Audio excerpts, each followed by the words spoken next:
साम्राज्य न्यूज, सामान्यांचा असामान्य आवाज। भीमा कारखान्याच्या निवडणुकीत कोणाची किती ताकद आहे हे स्पष्ट झाले आहे। तुम्ही तुमचे अनगर सोडा, मी माझे नरखेड सोडतो। कोणत्याही मतदारसंघात येऊन स्वतः निवडणूक लढा। माझा पराभव झाला तर तालुक्याचे नव्हे जिल्ह्याचे राजकारण सोडतो। एखाद्या सर्वसामान्य कार्यकर्त्याला माझ्या विरोधात उभे करून त्याला त्याचे घर प्रपंच कशाला उद्ध्वस्त करायला लावता, असे आव्हान राष्ट्रवादीचे प्रदेश प्रवक्ते उमेश पाटील यांनी माजी आमदार राजन पाटील यांना दिले आहे। उमेश पाटील यांनी रविवारी पत्रकार परिषद घेत राजन पाटील यांच्यावर टीका केली। स्वतःच्या मुलाला जिल्हाध्यक्ष होण्याकरिता पक्षाच्या नेत्यांकडे माझ्याकडे शिष्टमंडळ घेऊन हेलपाटे मारत होते। मग त्यांना राष्ट्रवादी पक्षाचा प्रवक्ता असताना मी माहीत नव्हतो का? आणि हे तालुक्याचे नेते सांगतात उमेश पाटलांना मोहोळ तालुक्यातील लोक ओळखत नाहीत। तुम्हाला तालुका सोडले तर बाहेर कोण ओळखते का हे अगोदर बघा। निवडणुकीतील पराभव विनम्रतेने स्वीकारायचा असतो, सभासदांचे आभार मानायचे असतात।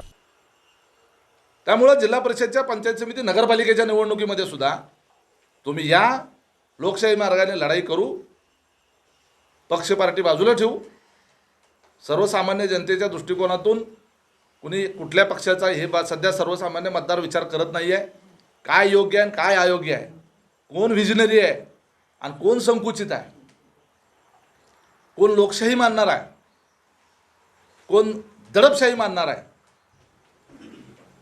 याचा फैसला जे आहे तो त्या निवडणुकीमध्ये होणार आहे।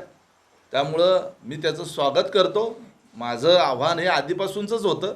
त्यामुळे तुम्ही आत्ता जे दिलेलं ते तसले चॅलेंज वगैरे ते सोडून द्या। तुम्ही स्वतः उभारत असाल तर ते चॅलेंज आहे। कार्यकर्त्याला उभा करणं हे चॅलेंज नव्हे, ते कार्यकर्त्याला मातीत घालण्याच्या करताचं ते वक्तव्य आहे। त्यामुळे स्वतः तुम्ही उभा राहा, कुठल्याही मतदारसंघात उभा राहा, बाहेर या।